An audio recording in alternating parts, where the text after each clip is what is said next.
Hello and good evening viewers, कैसे हैं आप लोग। स्वागत है आपका शेयर बाजार ज्ञान की एक और वीडियो में। और आज की इस वीडियो में हम बात करने वाले हैं सीएट के शेयर के बारे में। सीएट लिमिटेड 1893.35 पे आज क्लोजिंग इसने दिया है, लगभग 0.25% नीचे। और पिछले कई समय से सीएट का शेयर जो है वो गिरता आ रहा है। Last 4-5 days has not been good for the share. हालांकि एक अच्छा रनअप दिया है सीएट के शेयर ने एग्जैक्टली इवेंट के बाद में, अपने रिजल्ट के बाद में 1600 1650 से एकदम से ये ऊपर की तरफ 2200 रुपये के लेवल्स को टच करके अब नीचे की तरफ जो है रिट्रेसमेंट दिखा रहा है।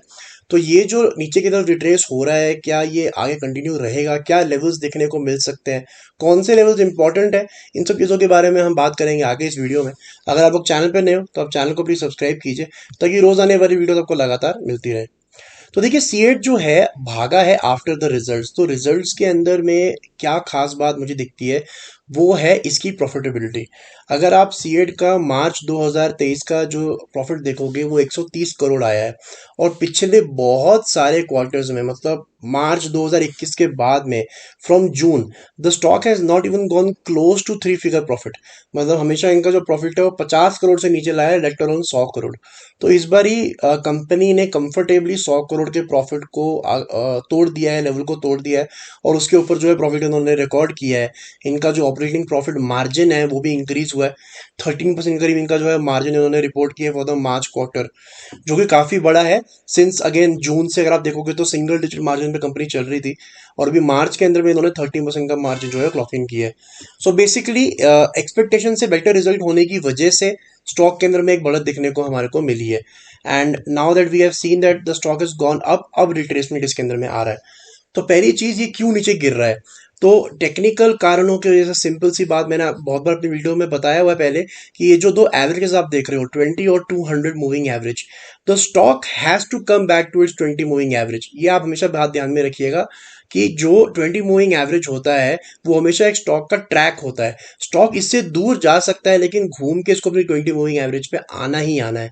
तो यहाँ पे वही हुआ था कि मई के स्टार्टिंग से जो स्टॉक ने छोड़ी है 20 मूविंग एवरेज, बहुत ज्यादा ऊपर गया है।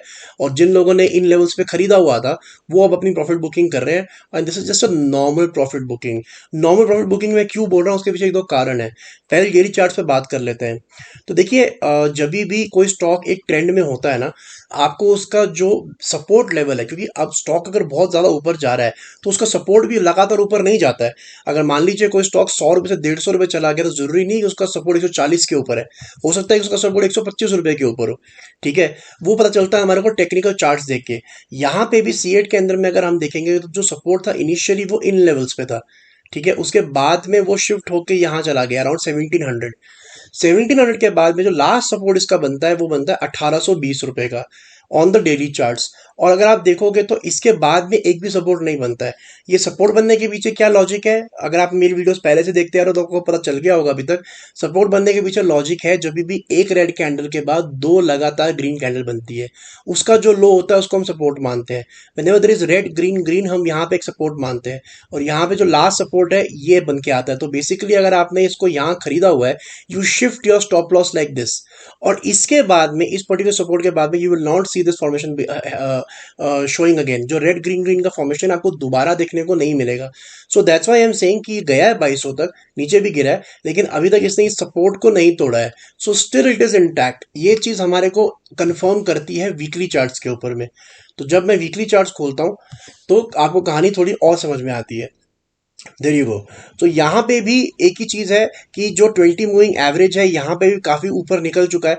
आप पहले भी देख सकते हो कि पहले भी पास में भी स्टॉक जो है काफी टाइम तक ऊपर रहता है, लेकिन ultimately it has to come back to its 20 moving average. Right. अब इसके अंदर में अच्छी चीज क्या है वीकली चार्ट्स के अंदर में, कि जो लास्ट ग्रीन कैंडल है सीएट टायर्स का, उसका जो लो है, उसका लो है 1870 का। 1870 के नीचे क्लोजिंग नहीं मिलना चाहिए। ठीक है, एक रेड कैंडल यहाँ नहीं बनना चाहिए, और क्लोजिंग इसका ऐसा नहीं आना चाहिए। अगर इसका ऐसा क्लोजिंग आता है जहां पे ये पिछले ग्रीन कैंडल को तोड़ रहा है और रेड कैंडल बना रहा है, फिर ये नीचे जल्दी जाएगा, जल्दी जाएगा। और इसका जो सपोर्ट है दोबारा यहीं पे बनेगा अराउंड 1500-1600 रुपए के करीब। तो बेसिकली बात इतनी सी है कि अगर इस हफ्ते सीएट या अगले हफ्ते सीएट 1870 के नीचे क्लोजिंग दे देता है, तब तो आपको 100% इसमें प्रॉफिट जो है बुक कर लेना है। जो अच्छी रैली 1400-1500 से आपने देखी है एक टाइम के लिए, आप समझ लो कि वो रैली अब खत्म हो गई है। But till the time that level is not broken, ज़्यादा चिंता करने वाली बात नहीं, एक सिंपल प्रॉफिट बुकिंग है, क्योंकि एक एब्रप्ट मूव जो है स्टॉक के अंदर में आया है, तो जो एग्जिस्टिंग स्टेक होल्डर्स है वो अपना प्रॉफिट जो है बुक कर रहे हैं। तो that is it. I think the steam is still left in see it. अभी कोई ऐसी घबराने वाली बात नहीं है। अगर स्टीम नहीं भी है तो आपके अंदर में इसके अंदर गिरावट जो है तभी बढ़ेगी जब 1870 के नीचे ये क्लोजिंग देगा। तो दोस्तों ये था मेरा आज का video on C eight. I hope आपको लॉजिक और लेवल्स जो है वो क्लियर आउट हो गए। कोई सवाल है आपका तो आप कमेंट सेक्शन में डाल सकते हैं।